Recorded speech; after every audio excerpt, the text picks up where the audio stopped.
Good morning, my dear students. I welcome you to the second part of New Historicism. New Historicism discredited the notion that the Renaissance was a homogeneous and unified movement. तर new हिस्टोरिसिझमवाल्यांचं म्हणणं होतं की ही जी संकल्पना आहे रिनेसन्सची, की रिनेसन्स एकजिनसी आहे आणि ही जी चळवळ आहे ही एकत्रित चळवळ आहे. त्यांचं म्हणणं होतं ही चळवळ एकत्रित नाही आहे. न्यू हिस्टोरिझमवाल्यांचं म्हणणं होतं की तुम्हाला जर अभ्यास करायचा असेल कोणत्याही साहित्यिक कलाकृतीचा तर तुम्हाला फॅक्टर्स विचारात घ्यावे लागतील, जसे historical, cultural, social, economical, political. The complexity of the cultural process that we term the European Renaissance was revealed to have several discourses simultaneously competing, contradicting and influencing each other. आता ही जी गुंतागुंत होती, सांस्कृतिक प्रक्रिया त्या काळात पार पडत होती. युरोपमध्ये वेगवेगळ्या घटना घडत होत्या, वेगवेगळ्या राज्यक्रांती होत होत्या. तर आपल्याला असं माहीत पडतं की यात असे अनेक लेख लिहिण्यात आलेले आहेत. ते लेख काय करतात, एकमेकाशी स्पर्धा करतात, एकमेकांनाच क्रॉस करतात आणि एकमेकांवर प्रभाव पाडतात. म्हणजे गोष्ट लक्षात घ्या तुम्ही की अनेक लेख लिहिले गेले, प्रत्येक लेखाचे वेगवेगळे दृष्टिकोन होते. एकाचा समजा ए असेल, दुसऱ्याचा बी, तिसऱ्याचा सी, तर ते एकमेकांना क्रॉस करत होते, एकमेकांशी स्पर्धा होत होती. जसं आपल्या इथे वेगवेगळ्या विचारधारा आहेत त्या क्रॉस होतात, तशा त्या काळात युरोपमध्ये क्रॉस होत होत्या. Other critics such as Jerome McGann have extended new historical concerns into other historical periods such as romanticism. आता काही टीकाकार आहेत, जसं जेरोम मॅगॅन आहे, त्यांनी काय केलं, न्यू हिस्टॉरिसिझमचा संबंध कशाशी आहे तर इतर ऐतिहासिक कालखंडाशी आहे. उदाहरणार्थ रोमॅन्टिसिझम. आता रोमॅन्टिसिझम ही चळवळ तुम्हाला माहिती आहे 1798ला सुरू झाली. लिरिकल बॅलाड्स लिहिलं विल्यम वर्ड्सवर्थनी, तिथं रोमॅन्टिसिझम सुरू झालं. रोमॅन्टिसिझम म्हणजे समथिंग पॉझिटिव्ह पण ॲडव्हेंचरस असलं पाहिजे, ते निगेटिव्ह अर्थाने नको. जसं पहिले देवी देवतावरच कविता लिहिल्या जायच्या. विल्यम वर्ड्सवर्थनी त्या निसर्गावर लिहायला सुरुवात केली, प्राणी पक्ष्यांवर लिहायला सुरुवात केली. तर न्यू हिस्टॉरिसिझमचं म्हणणंच ते होतं की नवीन वेगवेगळे पिरियड आले बा, त्यांचासुद्धा वेगवेगळ्या पद्धतीने आपण अभ्यास केला पाहिजे. Some of the major principles of New Historicism can be understood in terms of two important statements by Stephen Greenblatt.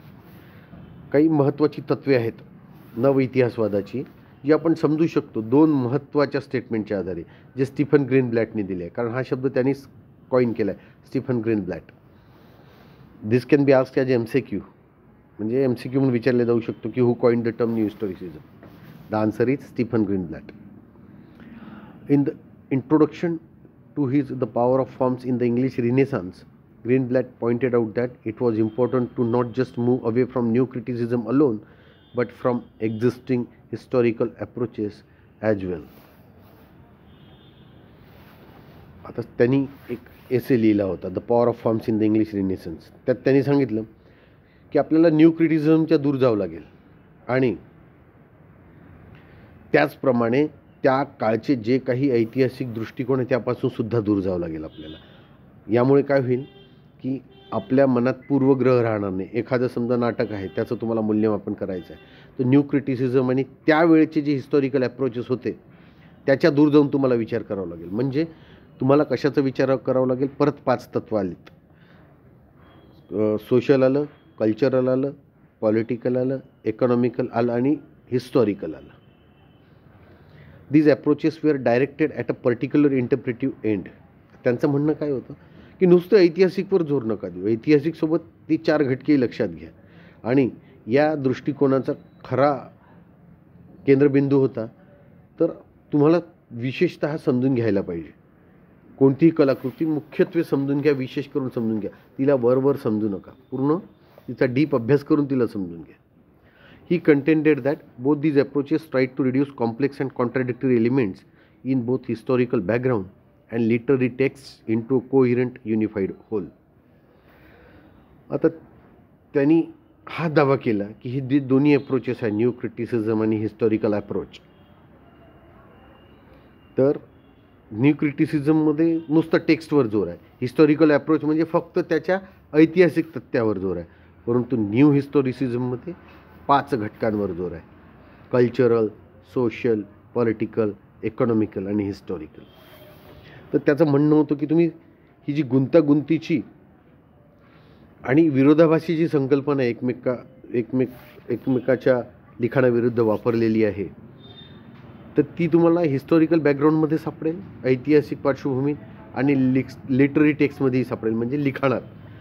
तर तुम्हाला त्याचा संबंध जोडून एक कोहिरंट युनिफाईड होल म्हणजे तो लिखाणाचा जो नमुना आहे तो तुम्हाला एकत्रित समजून घ्यावा लागेल.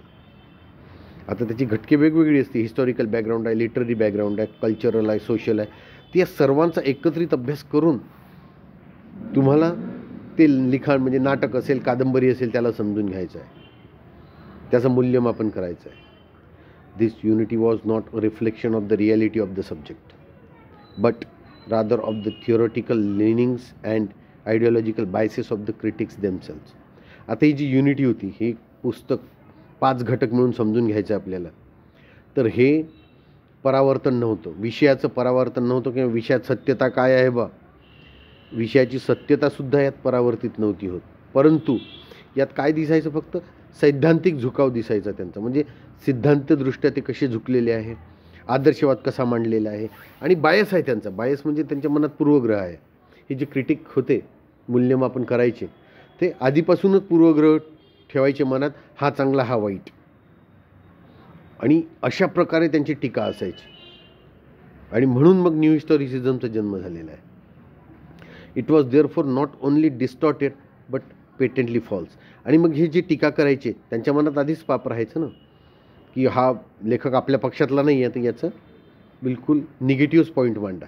तसं क्रिटिक्सचं काम असतं पॉझिटिव्ह निगेटिव्ह दोन्ही मांडणे, परंतु हे निगेटिव्हवर जास्त जोर द्यायचे. आणि म्हणून हे सत्य तोडून मोडून आपल्यासमोर पेश करायचे, प्रेझेंट करायचे. New historicism doesn't try to impose such artificial notions of unity on text but rather sees them as fields of force, places of dissension and shifting interests, occasion for the jostling of orthodox and subversive impulses. आता new criticism झालं, historical approach झालं, हे काय करायचे, एकाच बिंदूनी आणि मनात पूर्वग्रह ठेवून आपल्यासमोर असत्य मांडायचे. पण न्यू हिस्टॉरिसिझम काय करतं, अशी कोणतीही जबरदस्ती करत नाही, कोणत्याही कृत्रिम संकल्पना त्या टेक्स्टच्या युनिटीवर लादत नाही किंवा त्या लिखाणावर लादत नाही, परंतु त्या लिखाणाकडे कसे बघतात, ते एक अशी ताकद म्हणून बघतात, अशी जागा म्हणून बघतात, ज्यात नॉलेज दुसऱ्यांना दिल्या गेलेलं आहे, दुसऱ्यांना वाटप केल्या गेलेलं आहे, इंटरेस्ट शिफ्ट केल्या गेलेलं आहे, लोकांच्या इंटरेस्टवर या इंटरेस्टवरून त्या इंटरेस्टवर आपोआप शिफ्ट केलेलं आहे. त्यांचे वेगवेगळे रसदार पैलू प्रेक्षकांच्या लक्षात घेतलेले आहे. कधी कधी occasions for the jostling of orthodox म्हणजे परंपरागत लोक होते, हे भांडायचे, हिंसा करायचे एखाद्या पैलूवर.